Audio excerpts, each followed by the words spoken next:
देखो जीपी हम लोग पढ़ ही रहे हैं, ज्योमेट्रिक प्रोग्रेशन। आज हम लोग पढ़ेंगे ज्योमेट्रिक मीन, मतलब ऐसे ज्योमेट्रिक में ना कि स्टैटिक्स में है, जो हम लोग पार्ट भी पढ़ेंगे तो वहाँ करेंगे। बट जैसे एपी में हम लोग पढ़े थे एक टॉपिक अरिथमेटिक मीन, ऐसे ही जीपी में एक टॉपिक होता है ज्योमेट्रिक मीन। ठीक है, तो ध्यान रखना ये ज्योमेट्रिक मीन जीपी का है, तो इसका मीनिंग भी अभी हम एक क्वेश्चन बनाने के बाद क्लियर कर देंगे, स्पेशली एक्सरसाइज 2C। तो एक फॉर्मूला देखो क्या होता है, find the geometric mean, that means GM, geometric mean को शॉर्ट में जीएम लिख रहे हैं। Find the geometric mean between two number, जब दो नंबर्स के बीच ज्योमेट्रिक मीन निकालने बोलेगा, सिंपल याद रखना, दो नंबर्स के बीच बोलेगा, तो ये फॉर्मूला याद रखोगे। फॉर्मूला क्या होगा, GM is equal to under root A B, simple formula. जब दो नंबर्स के बीच क्या निकालना होगा, जीएम, तो फॉर्मूला क्या फॉलो करेंगे, अंडर रूट ए बी, मतलब रूट अंडर ए बी, ये फॉर्मूला हम लोग फॉलो करना। तो तुम लोग 2C एक्सरसाइज में देखो, सबसे पहले क्वेश्चन नंबर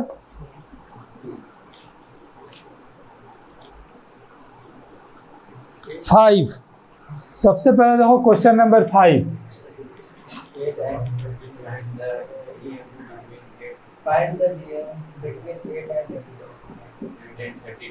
देखो क्वेश्चन में बोला है कि find the GM between 8 and 32। Simple दो ठो नंबर दिया रहेगा, उसके बीच बोलेगा जीएम निकालो। तो एक नंबर को ए मान लेना, तो ए बराबर क्या हो गया 8 और बी इज इक्वल टू 32। अब फॉर्मूला फॉलो कर दो, जीएम इज इक्वल टू क्या फॉर्मूला होगा, अंडर रूट ए बी, तो अंडर रूट ए इंटू बी होगा ना, तो ये क्या आ जाएगा, अंडर रूट इंटू करे तो क्या होगा 256। 256 किसका स्क्वायर रूट है, तो 16 हो गया आंसर। समझना या सिंपल, जब दो नंबर्स के भी ज्योमेट्रिक मीन निकालने बोलेगा तो फॉर्मूला क्या होगा, अंडर रूट ए बी। तो क्वेश्चन था ना 5 नंबर कि find the geometric mean between A and B, तो निकाल दिए जो आ गया सर। 6 नंबर में क्या बोला है सर, नहीं यहाँ लिखे क्या है 5, तो ये समझा कि नहीं बता, हाँ बस अभी बताएंगे ना आगे, अभी आगे बताए कहाँ।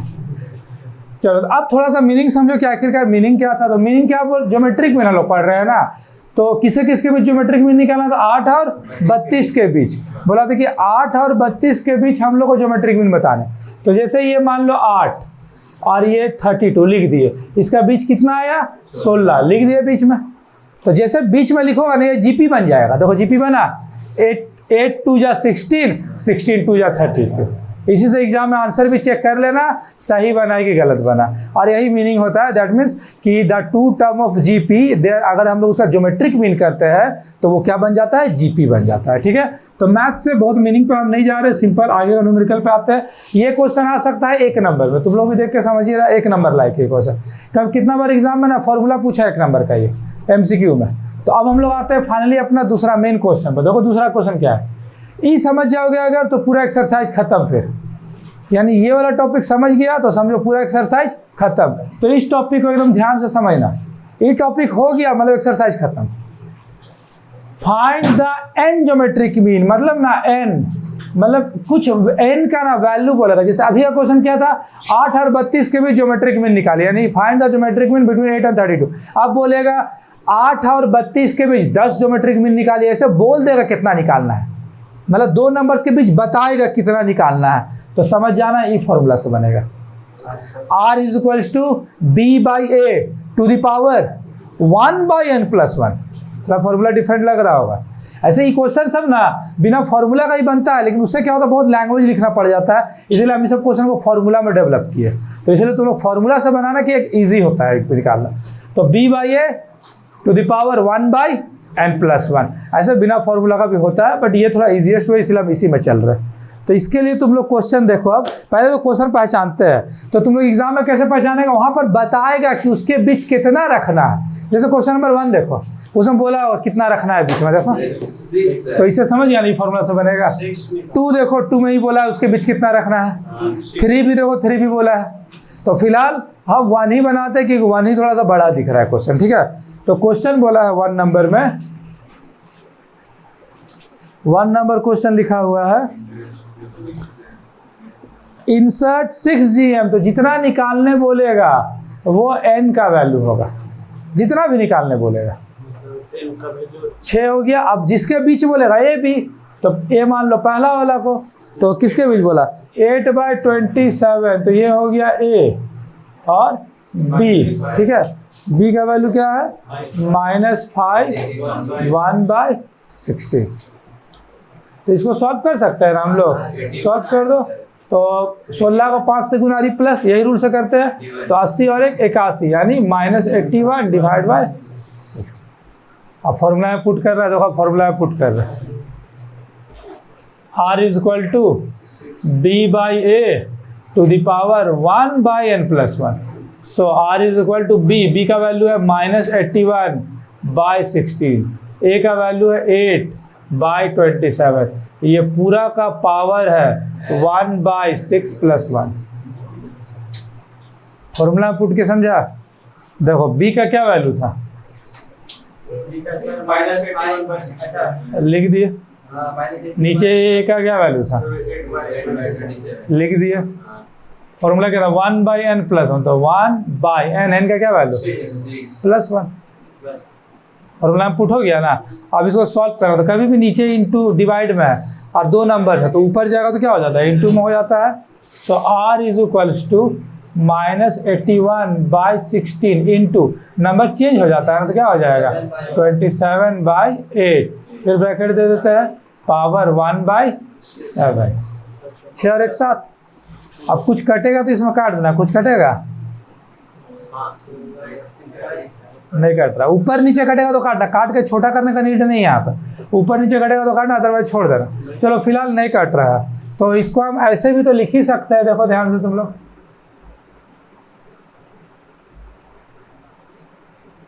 ये वाला स्टेप नहीं भी करते तो कोई दिक्कत नहीं होता, लेकिन हम एक बार समझने के लिए लिख दिए 81 × 27 16 × 8। तो यहाँ गुना मत करना, गुना करने का कोई नीड नहीं है। देखो इसको सॉल्व करने का इजी ट्रिक फॉलो करना। पावर क्या है यहाँ पर 7, 1 तो छोड़ दो, उतार ही तो कोई दिक्कत नहीं। यहाँ क्या पावर में 7, तो समझ जाना ऊपर का नंबर को हमको तोड़ना है 7 बार में ही तोड़ना चाहिए। तो गुना करने से कोई फायदा नहीं, क्योंकि वापस नंबर को तोड़ना ही है, जस्ट लाइक LCM। तो ऊपर का नंबर को तोड़ोगे लेकिन सेम नंबर से, ये नहीं कि 3 से गया तो ये 2 से गया, वैसा नहीं। ऊपर में कोई भी नंबर जाएगा 7 बार, नीचे भी कोई भी नंबर जाएगा 7 बार। ऐसा नहीं कि ऊपर नीचे सेम नंबर होगा, हो भी सकता है, बट फिलहाल चाहे ऊपर कोई नंबर हो या नीचे कोई नंबर हो, यहाँ 7 है मतलब फिक्स है, पावर 7 बार ही जाएगा कन्फर्म।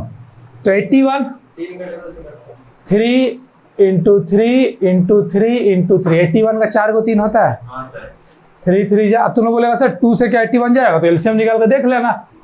2 से कोई हिसाब से ही नहीं जाएगा, ये जाएगा तो भाई 3 से, ऐसे हुआ 27, फिर 3 से, फिर 3 से, फिर 3 से, और फिर 27,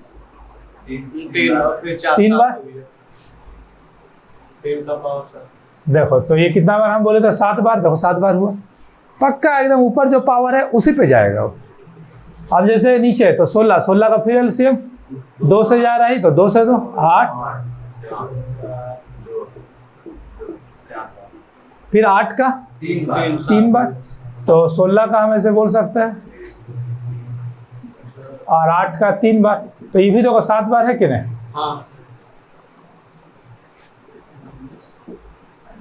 मतलब वो फिक्स है, ऊपर जो पावर है ना तुम लोग उसी पे रिलाई करना, जो ऊपर पावर है उसी पे जाएगा। अब तुम लोग लग रहा होगा सर कहीं ऊपर पावर है नहीं है गया, तो सिंपल सा बात बता देते हैं कि एग्जाम में क्वेश्चन ऐसा आता है जो सॉल्व होता है, यानी क्वेश्चन बनाने से पहले भी बुक में दिया जाता है कि वो बने, तो असंभव टाइप का चीज़ नहीं देगा, ठीक है। अच्छा यहाँ माइनस हम रहने देंगे, कहे रहने देंगे ना। पावर कितना बार गया 7 बार, तो 7 बार में अगर हम पावर सब जगह में यहाँ माइनस लिखे, माइनस माइनस माइनस माइनस सब जगह माइनस लिखेंगे, तो 6 बार को तो माइनस कट जाएगा, एक बार बच ही जाएगा ना। अगर सम संख्या रहता तो माइनस हटा देते, ऑड नंबर इसे माइनस रहने दिए, बात ध्यान रखना। तो इसको हम ऐसे लिख सकते हैं R इज इक्वल टू,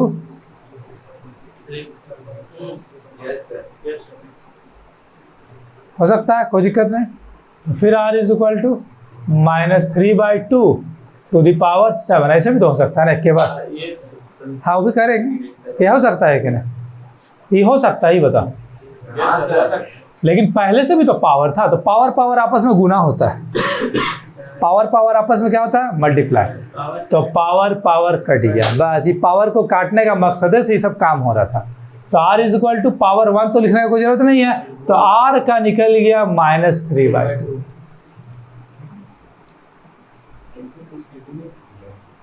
तो अभी हम आंसर बोले कहाँ है, ये लोग जान ही गया है, तुम भी समझ, आंसर हम बोलते हैं, वो अभी नहीं जान रहा है, धीरे धीरे जान जाएगा। आंसर हम बोलेंगे, अभी आंसर नहीं आया है। चलो समझ में आया, यानी इस टाइप का क्वेश्चन पहले क्या निकलेगा r।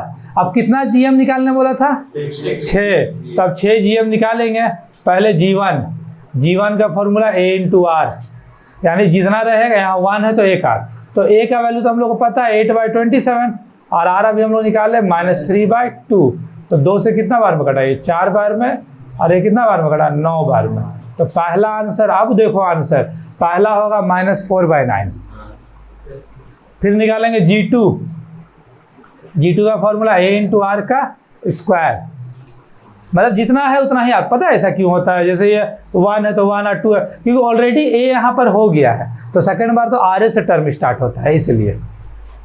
सो a का फिर वही 8/27 इंटू इसका -3/2 का क्या होगा स्क्वायर, तो इसको हम ऐसे लिख सकते हैं 8/27 इंटू -3/2 को 2 बार लिख दो। तो ये कटा 3 से, माइनस यहीं काट दो, फिर 3 से कटा, ये 2 से कटा 4, फिर ये 2 से कैंसिल किए, तो सेकेंड आंसर चेक करो होगा 2/3 होगा। तो ऐसे ही फिर क्या निकालेंगे g3 का फॉर्मूला a × r का क्यूब, g4 इसका फॉर्मूला a × r का पावर 4, g5 इसका फॉर्मूला a × r का पावर 5, g6 इसका फॉर्मूला a × r का पावर 6। फिर लास्ट में लिखना है इसे gm, और जो निकला ऐसे पहला निकला -4/9, दूसरा निकला 2/3, ऐसे सब निकलेगा ना, और यहाँ लिखना आंसर।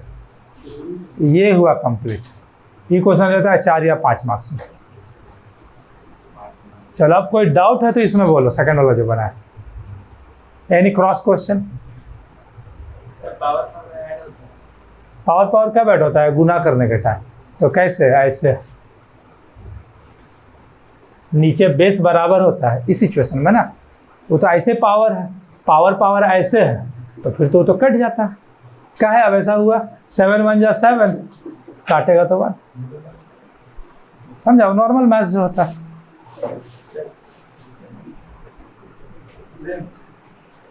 देन अभी और करेंगे डिस्कस, रुक जा, अभी और होगा। समझ में आया यहाँ तक?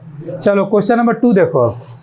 2 में देखो तो क्या बोला है, इंसर्ट 6 GM, तो सेम बना देना 2 नंबर क्वेश्चन, होमवर्क में 6 GM निकालना है। पहला हो गया ए और दूसरा हो गया बी। क्वेश्चन नंबर 3 देखो, इंसर्ट 6 GM, ये भी बना देना होमवर्क में। क्वेश्चन नंबर 4 देखो तो कैसे बनेगा, ठीक है, थोड़ा अलग लग रहा है। एन दिया हुआ, कितना GM रखना है बोला है, नहीं बोला, तो ये फॉर्मूला सिंपल, √a भी, पहला को a मान लो, दूसरा को b मान लो। तो a हो गया 2 और b हो गया 1/4, बस √ab में सॉल्व कर देना, आ जाएगा आंसर। नहीं, वहाँ पर जैसे a बोला ना, तो हम इसी फॉर्मूला से बना देंगे GM लिख के। जैसे वहाँ पर मान लो हो सके तो GM का फॉर्मूला ले लेगा AC, नहीं BC, और हम फॉर्मूला मान लिए इसे a = BC कर दिया यहाँ पर, तो ये बात तो वही पड़ेगा, कोई दिक्कत नहीं, आ जाएगा उसी आंसर, कोई इशू नहीं, सेम बना। नेक्स्ट क्वेश्चन नंबर 5, ये तो बना लिए। 6 बन जाएगा, देखो तो 6 कौन सा फॉर्मूला से, फॉर्मूला नंबर 2। वहाँ GM बोला है, कितना GM बोला 3, वहाँ GP लिखा है, काट के GM कर दो, तो GP लिखा है क्या, वहाँ GM कर दो। वो कुछ हुआ होगा, प्रिंट मिस्टेक वगैरह, जो भी हुआ मिस्टेक है, लेकिन चलो नेक्स्ट। ये 7 नंबर बनेगा, देखो तो ये थोड़ा बड़ा लग रहा होगा, ये थोड़ा लंबा लग रहा है, ध्यान से देखो। तब तुम लोग यार इंसर्ट 5 GM, ठीक है, यहाँ तक ठीक है। n का वैल्यू क्या हो गया 5। Question number 7, between 3 and 192, a का वैल्यू क्या होगा 3 और b का 192। बस आगे क्वेश्चन तुम लोग छोड़ दो, बना के आना, ऐसे ही बन जाएगा। बस यहीं तक क्वेश्चन, इतने तक पढ़ना, ये 192 तक पढ़ो, बस आगे छोड़ दो। कहाँ लिखा है वो हम बता दे रहे कह दिया, लेकिन फिलहाल मत पढ़ो उसको, यहीं तक देखो ना, यहाँ तक ठीक है। इंसर्ट 5 GM, n का वैल्यू 5, बिटवीन 3 and 192, ए का 3, बी का 192। अब आगे देखते हैं क्या बोला है। Insert the 5 number of terms between the 3 and 192 such that the whole series form the self in GP. मतलब ये बात वही खींच रहा है कि जब वो निकलेगा तो वो जीपी में होगा, तो वो होता ही है जीपी में।